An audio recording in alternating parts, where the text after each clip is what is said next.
আসসালামু আলাইকুম রহমতুল্লাহ। আমি জুলাই যোদ্ধা তানভীর হোসেন, সিলেট সরকারি কলেজের ইন্টার সেকেন্ড ইয়ারের স্টুডেন্ট। জুলাই আন্দোলনের সময় আমি 3 আগস্ট নায়ারপুর পয়েন্টে আহত হয়েছিলাম। তখন আমার পিঠের মধ্যে 6টা গুলি লাগছিল, এমনকি ওইগুলো অনেক বেশি গর্ত হয়ে গেছিল আর রক্ত পড়া শুরু হয়েছিল, অনেক বেশি রক্ত পড়ছিল। তখন আমার সাথে আমার কয়েকজন সিনিয়র পাইছিলেন, তারা আমাকে ওইখান থেকে সিলেট ইবনে সিনা মেডিকেল সুপারমার্কেটে ওইখানে নিয়ে গেছিলো। তারপর ওইখানে যাওয়ার পর আমাকে খুব দ্রুত সুন্দরভাবে চিকিৎসা দেওয়া হয়েছিল, এমনকি চিকিৎসার কোনো ফি নেওয়া হয় নাই, কোনো ফ্রিতে আমাকে চিকিৎসা দেওয়া হয়েছিল। আর তারপর আমি একদিন ওইখানে থাকার পর সুস্থ হয়ে যাই মোটামুটি। তারপর আমাকে বাসায় পাঠানো হয়। বাসায় যাওয়ার পর আমাকে খোঁজখবর নেওয়া হয়েছিল আমি সুস্থ আছি কিনা, মেডিসিন নিচ্ছি কিনা। আর ওইটা হচ্ছে আমার MIS কার্ড জুলাই আন্দোলনের, ওইটা হচ্ছে আমার গেজেট নাম্বার জুলাই আন্দোলনের, আর ওইটা হচ্ছে আমার ইবনে সিনার প্রেসক্রিপশন।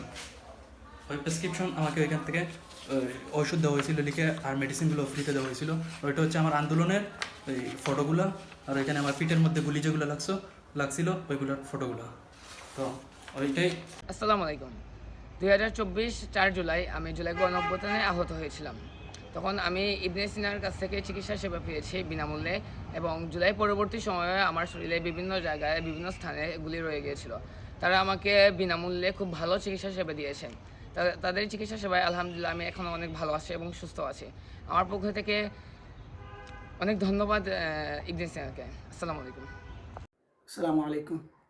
আমি তারেকুল ইসলাম। আমার বাসা উপশহর, পড়ালেখা সিলেট সরকারি আলিয়া মাদ্রাসায়। সিলেট সরকারি আলিয়া মাদ্রাসা থেকে ফাজিল অনার্স শেষ হয়েছে এবছর। আমি জুলাই আন্দোলনে একজন আহত। জুলাই আন্দোলনের শুরু থেকে নিয়ে আমি আন্দোলনের সাথে অংশগ্রহণ করেছিলাম ছাত্র জনতার সাথে। 4 তারিখ করিমুল্লাহ মার্কেটের সামনে পুলিশ আমাকে গুলি করে, আমি গুলিবিদ্ধ হই। আমার শরীরের বেশ কয়েকটি জায়গায় গুলি লাগে, তার মধ্যে সবচেয়ে সেন্সিটিভ হচ্ছে আমার চোখের পাশে গুলি লাগে এবং আমার চোখও ক্ষতিগ্রস্ত হয়।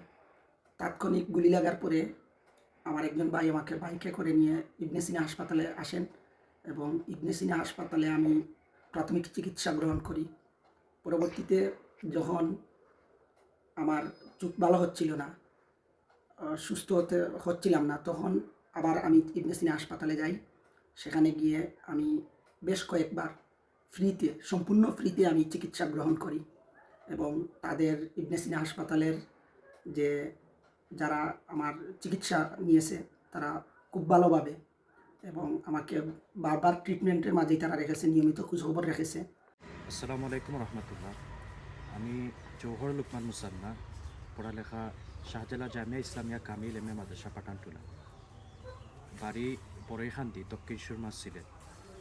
আমি 2024 সালের 4ই আগস্ট সিলেটের ঐতিহাসিক বাণিজ্যিক কেন্দ্র বন্দর পয়েন্ট মধুবন মার্কেটের নিচে আমি মারাত্মকভাবে আহত হই। আমার আহত হওয়ার স্থান ছিল মাথার ঠিক পিছনের দিকে। অতঃপর তাৎক্ষণিকভাবে আমি ইবনে সিনা হাসপাতালে জরুরি বিভাগে ভর্তি ছিলাম, যেখানে আমার মাথার পিছনে সর্বমোট 60টি সেলাই লেগেছিল। সেই সময় থেকে শুরু করে আমার পরবর্তী চিকিৎসা সংক্রান্ত সকল ধরনের ব্যয়ভার এবং সকল ধরনের দিক নির্দেশনা সম্পূর্ণ বিনামূল্যে ইবনে সিনা হাসপাতাল আমাকে প্রদান করে। আমি সেই জন্য তাদের নিকট চরমভাবে কৃতজ্ঞ।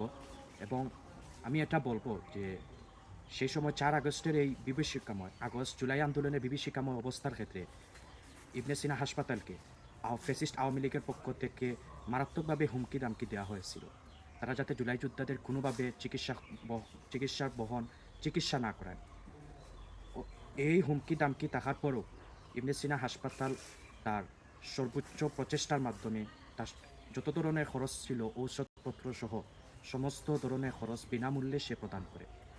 আমি রেদওয়ান, সিলেট পলিটেকনিক ইনস্টিটিউটের ইলেকট্রোমেডিক্যাল বিভাগের 4র্থ বর্ষের শিক্ষার্থী। আমি 24-এর ছাত্র জনতার এই গণ অভ্যুত্থানে প্রথম থেকেই অংশগ্রহণ করেছি। 24-এর 4ই আগস্ট আমি গুলিবিদ্ধ হই। তাৎক্ষণিকভাবে আমাকে একজন শিক্ষার্থী ভাই ওনার মোটরসাইকেল করে আমাকে ইবনে সিনা মেডিকেল হাসপাতালে নিয়ে যান। তো সেখানে ইবনে সিনা পরিবার এবং ডাক্তারবৃন্দ আমাদেরকে চিকিৎসা দিয়েছেন।